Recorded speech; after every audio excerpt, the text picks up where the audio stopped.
जय हिंद सभी स्टूडेंट को स्वागत है आप सभी छात्रों का आज की क्लास में। प्यारे बच्चों, आज की क्लास में हम हिंदी के वीवीआई ऑब्जेक्टिव क्वेश्चंस लाए हैं, तो आप सभी छात्र इस क्लास को अंत तक देखिएगा और ये सभी वीवीआई ऑब्जेक्टिव क्वेश्चंस भी याद कर लीजिएगा और क्वेश्चंस के आंसर भी करिएगा। ठीक है, तो चलिए आज की क्लास को शुरू करते हैं और पहले क्वेश्चन को देखते हैं। बहुत ही अच्छा क्वेश्चन, निराला की साहित्य साधना किसकी कृति है, और यह एक वीवीआई क्वेश्चन भी है, तो हम आपको बता दें बहुत ही अच्छा क्वेश्चन। प्यारे बच्चों, निराला की साहित्य साधना किसकी कृति है। ठीक है, तो चलिए इसके आंसर को बताते हैं। प्यारे स्टूडेंट, इस क्वेश्चन का जो आंसर हो जाएगा वो हो जाएगा राम विलास शर्मा। ठीक है, तो आप इस क्वेश्चन और इसके इस आंसर को याद रखिएगा, बहुत ही अच्छा क्वेश्चन है। आंसर हो जाएगा राम विलास शर्मा। ठीक है, तो चलिए अगले क्वेश्चन को देखते हैं और यह बहुत ही अच्छा क्वेश्चन है प्यारे बच्चों। ठीक है, तो यहाँ पर क्वेश्चन देख लें। द्वंद्वात्मक भौतिकवाद मनुष्य की चेतना को आर्थिक संबंधों से प्रभावित मानते हुए उसकी स्वाधीनता स्वीकार करती है। यह पंक्ति किस शीर्षक पाठ की है। ठीक है, तो यह क्वेश्चन बहुत ही बड़ा है पर इसके आंसर बहुत ही महत्वपूर्ण है, तो इसके आंसर को हम बताते हैं प्यारे स्टूडेंट। इस क्वेश्चन का जो सही आंसर है प्यारे बच्चों वो हो जाएगा, यह पंक्ति है परंपरा का मूल्यांकन। ठीक है, तो इसका आंसर क्या होगा, इस क्वेश्चन का आंसर हो जाएगा परंपरा का मूल्यांकन। ठीक है, तो यानी आपको याद रखना है इस आंसर को, परंपरा का मूल्यांकन। ठीक है, चलिए बढ़ते हैं अगले क्वेश्चन की तरफ और उस आंसर को भी पता करेंगे। पहले क्वेश्चन देखें, दूसरों की नकल कर लिखा गया साहित्य कैसा होता है। बहुत ही अच्छा क्वेश्चन प्यारे स्टूडेंट, क्या है, दूसरों की नकल कर लिखा गया साहित्य कैसा होता है। ठीक है, तो चलिए इसके आंसर को बताते हैं प्यारे स्टूडेंट। इसका जो आंसर होगा वो हो जाएगा अधम। ठीक है, तो याद रखेंगे क्या हो जाएगा इस क्वेश्चन का आंसर। आंसर हो जाएगा प्यारे स्टूडेंट अधम। ठीक है, तो चलिए बढ़ते हैं अगले क्वेश्चन की तरफ और उसके क्वेश्चन को देखते हैं। रफाल, लियोनार्डो डाविंडी और एंजेलो किसकी देन है। ठीक, ये अंग्रेजी नाम सब है पर इसके आंसर को देखते हैं। ठीक है, इसका आंसर क्या होगा, तो इसका जो आंसर होगा प्यारे बच्चों वो हो जाएगा इटली की। ठीक है, क्या हो जाएगा आंसर, इटली की। किसकी देन है, तो इटली के देन है। ठीक है, तो इस क्वेश्चन का आंसर क्या हो जाएगा, तो आंसर हो जाएगा इटली। ठीक है, तो आपको याद रखना है। बढ़ते हैं अगले क्वेश्चन की तरफ।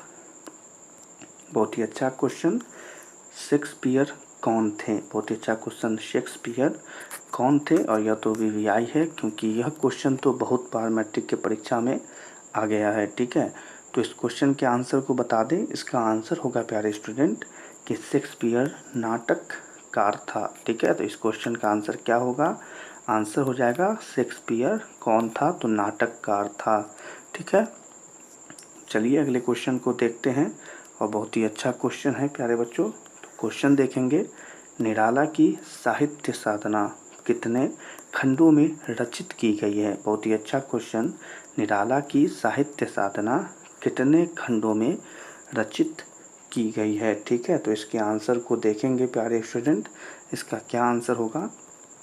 ठीक है, आपको पता हो तो कमेंट में बताइएगा। इसका आंसर होगा 3 खंडों में। ठीक है, यानी इस क्वेश्चन का आंसर क्या बनेगा, आंसर बनेगा 3 खंडों में। ठीक है, तो आपको याद रखना है इस आंसर को। ठीक है, तो चलिए बढ़ते हैं अगले क्वेश्चन की तरफ और अगले क्वेश्चन को देखते हैं।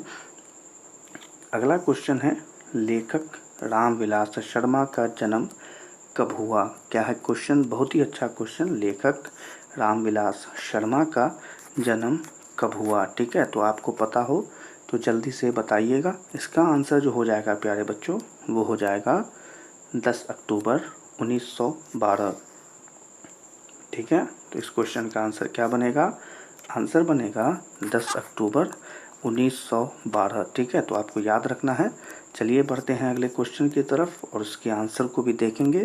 पर क्वेश्चन देख लें, लेखक रामविलास शर्मा का जन्म कहाँ हुआ। ठीक है, बहुत ही अच्छा क्वेश्चन प्यारे बच्चों, क्या क्वेश्चन, लेखक रामविलास शर्मा का जन्म कहाँ हुआ। ठीक है, तो चलिए इसके भी आंसर को देखते हैं और बहुत ही अच्छा आंसर है यहाँ पर ऊंच गांव सानी। ठीक है, क्या हो जाएगा आंसर? आंसर हो जाएगा प्यारे बच्चों इस क्वेश्चन के ऊंच गांव सानी। ठीक है, तो याद रखना है, आपको भूलना नहीं है। आपके परीक्षा में यह क्वेश्चन आ सकते हैं, ठीक है, क्योंकि यह वीवीआई क्वेश्चन है। इसी के साथ अगले क्वेश्चन को देखते हैं। प्रेमचंद्र और उनका युग किनकी रचना है? ठीक है, बहुत ही अच्छा क्वेश्चन प्यारे बच्चों। क्या है क्वेश्चन? प्रेमचंद्र और उनका युग यह किसका रचना है? ठीक है, तो इसका आंसर आपको पता हो तो कमेंट में जल्दी से बता दीजिएगा। इसका आंसर होगा डॉक्टर रामविलास शर्मा, यानी कि इस क्वेश्चन का आंसर क्या होगा प्यारे बच्चों? आंसर हो जाएगा डॉक्टर रामविलास शर्मा। ठीक है, तो पढ़ते हैं अगले क्वेश्चन की तरफ। अगला क्वेश्चन है, जारशाही रूप के सोवियत समाज में पढ़े जाने वाले लोकप्रिय साहित्यकार कौन हैं? बहुत ही अच्छा क्वेश्चन। जारशाही रूप के सोवियत समाज में पढ़े जाने वाले लोकप्रिय साहित्यकार कौन हैं? ठीक है, तो इसके आंसर को देखते हैं। आपको पता हो तो बता दीजिएगा। इसका आंसर होगा टॉलस्टॉय, यानी कि इस क्वेश्चन का आंसर क्या हो जाएगा? आंसर हो जाएगा प्यारे बच्चों टॉलस्टॉय। ठीक है, तो चलिए बढ़ते हैं अगले क्वेश्चन की तरफ। अगला क्वेश्चन सभी बच्चों के सामने है। सामाजिक विकास क्रम में सामंती सभ्यता की अपेक्षा किस सभ्यता को अधिक प्रगतिशील कहा जा सकता है? बहुत ही अच्छा क्वेश्चन प्यारे बच्चों। सामाजिक विकास क्रम में सामंती सभ्यता की अपेक्षा किस सभ्यता को अधिक प्रगतिशील कहा जा सकता है? ठीक है, बहुत ही अच्छा क्वेश्चन। तो चलिए इसके आंसर को देखते हैं। और इसका जो आंसर है प्यारे बच्चों, आपको पता हो तो जल्दी बता दीजिएगा। आंसर हो जाएगा पूंजीवादी सभ्यता को। ठीक है, तो क्या हो जाएगा आंसर? आंसर हो जाएगा प्यारे बच्चों पूंजीवादी सभ्यता को। ठीक है, तो आपको याद रखना है इस आंसर को। बढ़ते हैं अगले क्वेश्चन की तरफ। अगला क्वेश्चन है, लैटिन कवि कौन है? लैटिन कवि कौन है? छोटा सा क्वेश्चन और इसका आंसर सभी बच्चों के सामने है। आंसर हो जाएगा वर्जिल। ठीक है, तो आपको याद रखना है इस आंसर को प्यारे स्टूडेंट। क्या हो जाएगा आंसर? आंसर हो जाएगा वर्जिल। ठीक है, तो बढ़ते हैं अगले क्वेश्चन की तरफ और अगले क्वेश्चन को देखते हैं। अगला क्वेश्चन है, तार सप्तक में कितने कवियों की कविताएं संग्रहित है? बहुत ही अच्छा क्वेश्चन। तार सप्तक में कितने कवियों की कविताएं संग्रहित हैं? ठीक है, तो इसका आंसर आप सभी बच्चे बताएंगे। इसका आंसर क्या होगा? तो आंसर हो जाएगा प्यारे बच्चों 7 कवियों। ठीक है, तो यहाँ पर इस क्वेश्चन का आंसर क्या बनेगा?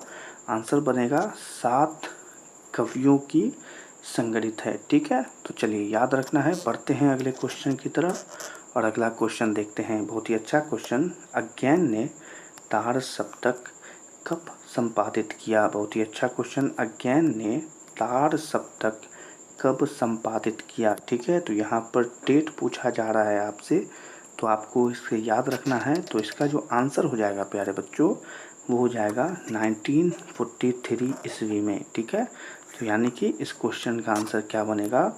1943 ईस्वी में। ठीक है, तो आपको याद रखना है। बढ़ते हैं अगले क्वेश्चन की तरफ और अगले क्वेश्चन को देखते हैं। अगला क्वेश्चन है प्यारे बच्चों, रामविलास शर्मा को किस कृति के लिए साहित्य अकादमी पुरस्कार प्राप्त हुआ? बहुत ही अच्छा क्वेश्चन। रामविलास शर्मा को किस कृति के लिए साहित्य अकादमी पुरस्कार प्राप्त हुआ? ठीक है, तो चलिए इसके आंसर को देखते हैं और बताते हैं। आपको पता हो तो कमेंट में बताइएगा। इसका जो आंसर हो जाएगा प्यारे बच्चों, वो हो जाएगा निराला की साहित्य साधना। ठीक है, तो इस आंसर क्या बनेगा? निराला की साहित्य साधना। ठीक है, तो इसी आंसर के साथ आज की क्लास को यहीं पर समाप्त करते हैं।